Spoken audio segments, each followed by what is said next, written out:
سفیر ہے یہ، بدر منیر ہے یہ، روشن دماغ ہے یہ، روشن ضمیر ہے یہ، ان کی وفا اللہ تعالیٰ نے ہر انسان کے دو مقام تیار کر لیے، ایک ہے جنت اور دوسرا ہے جہنم۔ تو ابھی ہمیں فکر ہونا چاہیے کہ جنت کو حاصل کرنے کے لیے کیا عمل کریں، بلکہ تلاش کرنا چاہیے کہ جنت میں کیسے حاصل کروں۔ اور اللہ نے اس دنیا کے اندر جنت کو حاصل کرنے کا بہت آسان راستہ بتا دیا۔ اور عورتوں کے لیے تو اسلام نے بہت نرمی کا برتاؤ کیا۔ ایک عورت ایک دفعہ نبی کریم صلی اللہ علیہ وسلم کی خدمت میں آئی اور آ کر عرض کرنے لگی، اللہ کے نبی، مرد تو نیکیوں میں ہم سے آگے بڑھ گئے۔ اللہ کے نبی نے پوچھا کیسے؟ کہنے لگی دیکھو، جو مرد حضرات ہیں وہ جہاد میں آپ کے ساتھ میں شریک ہوتے ہیں، سرحدوں کی حفاظت کرتے ہیں، اور ہم گھروں کے اندر ہی بیٹھی رہتی ہیں۔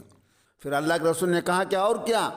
کہا کہ وہ نماز با جماعت ادا کرتے ہیں، اور ہم جماعت کی ثواب سے بھی محروم ہیں، گھر میں نماز پڑھ لیتی ہیں۔ جب انہوں نے یہ سوال پوچھا تو اللہ کے پیارے نبی صلی اللہ علیہ وسلم نے فرمایا، سوال پوچھنے والی نے بہت اچھا سوال پوچھا۔ تو اللہ کے نبی نے کیا جواب دیا ہے؟ میری بہنوں ذرا آپ کان کھول کے سنو اور اپنے پلوں کے اندر باندھ لو۔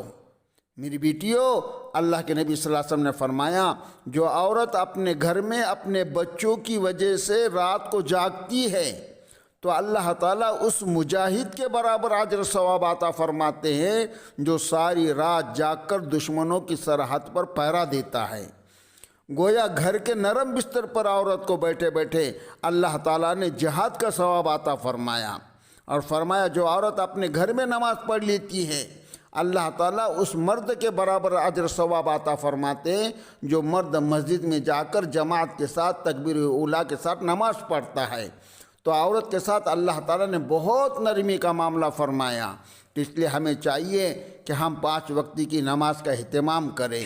اللہ تعالیٰ ہماری دنیا بھی بنائے اور آخرت بھی بنائے۔ ان کی وفائیں پیاری، ان کی ادائیں پیاری، ان کی صدائیں پیاری، ان کی دعائیں